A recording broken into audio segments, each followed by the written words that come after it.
you doing?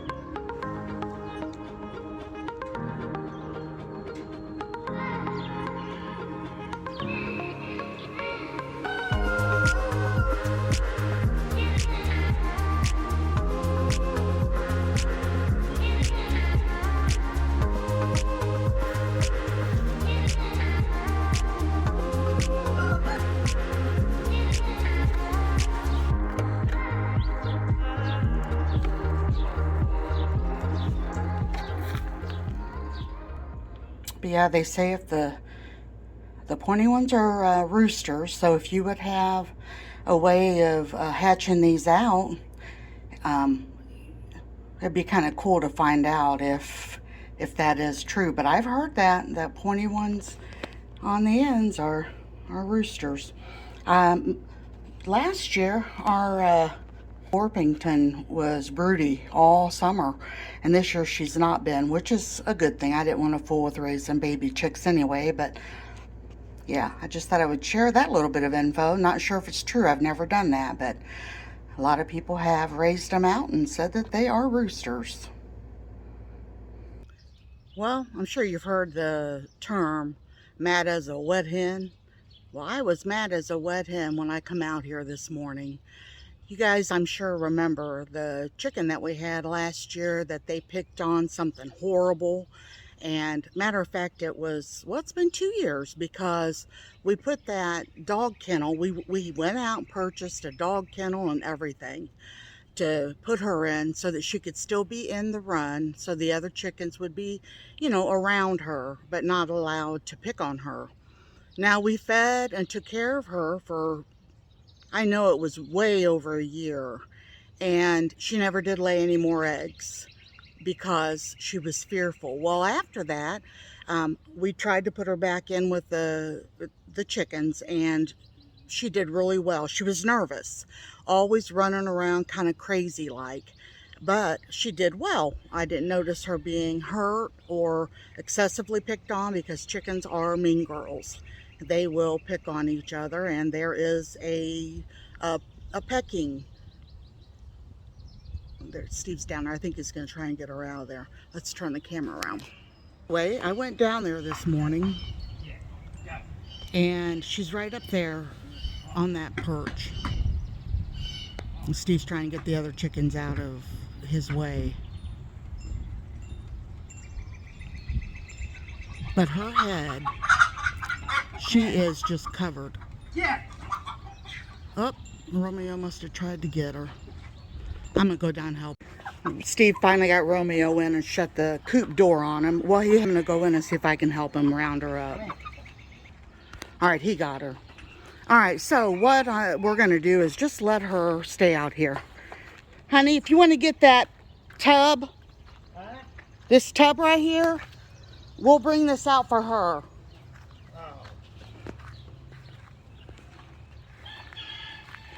And I'm going to fill up those. Bless her heart. She looks horrible. Look at her. She's bloodied. They got her head. So I'm going to go get this stuff filled up. Here in the garage, Steve built these shelves up here. So in these big trash cans, we got their feed in that one. And then we keep their scratch in this one. And all their grit and everything up here. So I'm going to go give her, I'm not going to give her a bunch of food. I've got that much in here. And then some scratch, and go get her some water. We're going to set up this dog kennel that we've had in the run before, but we're going to set it up outside for this little chicken that they keep bothering. All right, well, she's out. And I'm trying not to rock because I know it bothers y'all. But yeah, you can tell she's got a hurt foot or a leg. I'll zoom up over here and you can see down through there. That's where we put the dog kennel. It has the top on it. And I'll take you down there closer here in a little bit after we rest.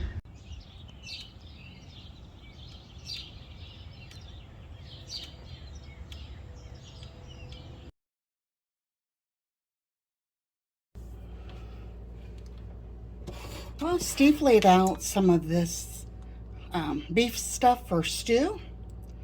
And I think it was $5.99 for this pound. We don't need much more than that, just for me and him. So I'm gonna go ahead and get that put in the Instant Pot. I haven't used this for a while. Actually, it was back in the laundry room, and I went looking for it, and I'm like, So I'm gonna have to get my book out and have to read up on how to fix this. I'm gonna go ahead and put this in because this beef is, it still froze a little bit. So I'm gonna lay that right down on top of that thing and add me some water.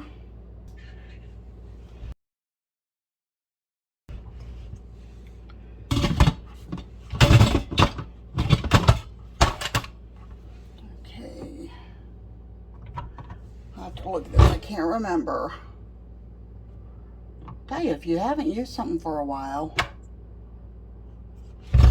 guess that's gonna close and seal it there. But anyway, if you haven't used something for a while, it takes me a little bit to remember. Here. See that right there? And it's got like the chicken.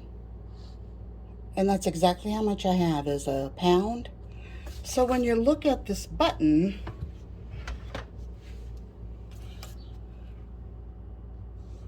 it says meat stew right there. And down there is poultry. It doesn't even have any of the pictures like a chicken leg or anything, the way it shows it on this paper that I'm using. But anyway, I'm gonna go ahead and just do the meat button. And it says third. Oh, maybe that's why. Let's try the poultry. Let's cancel that. Nope, that's 15. Okay, I'm gonna go ahead and do that one because pressure cook. And we're gonna do it for 20 minutes.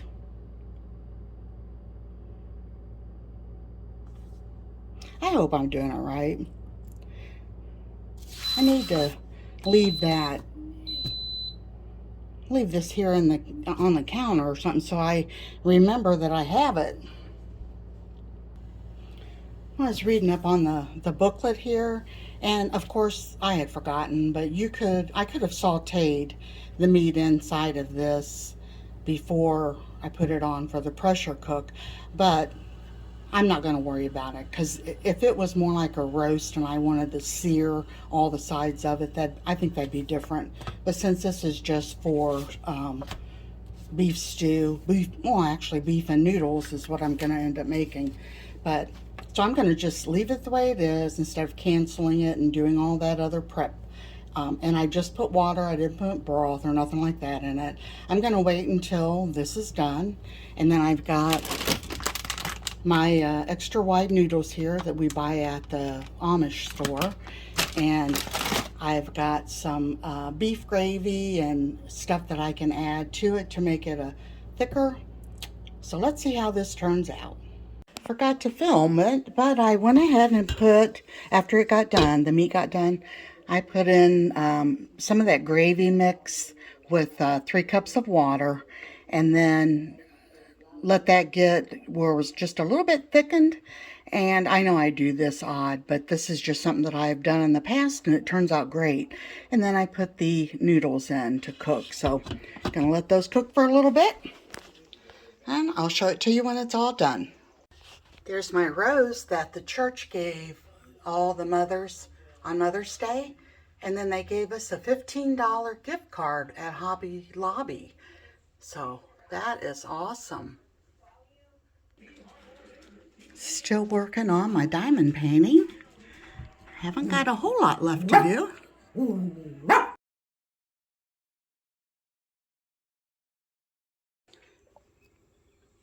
Here's my serving. I already got Steve his, and I gave him some buttered bread. I'm not going to have any because of the noodles, but there's dinner. Okay, me and Steve rounded her up, and Steve grabbed her and put her in the dog kennel. She's got water, she's got food, she's got a place to sleep.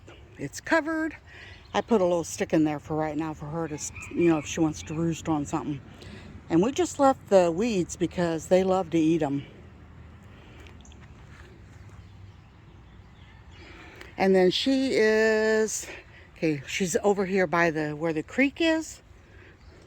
And there's the run. So she's across from them, so she'll still hear everything going on. Yeah, I feel so bad for her. So hopefully she will heal up. She's thirsty. We've just let her roam all day. She's been out just pecking around in the whole yard. She sunbathed and dust bathed in the garden. So yeah, she'll be so much better off all by herself. That's where she was happy last time. Should have just left her in it. Yes, we know you're not happy, but you didn't take good care of her, Romeo. You let all the girls pick on her.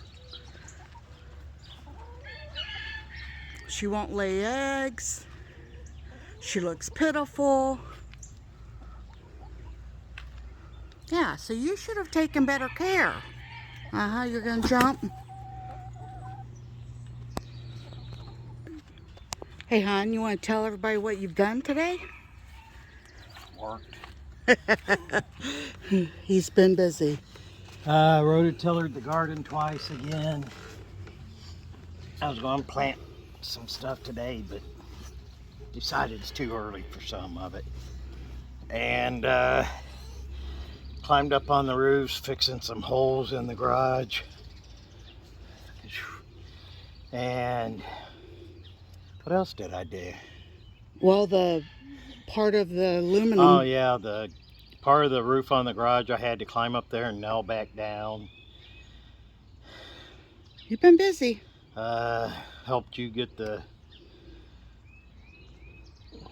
pen for the chicken setup.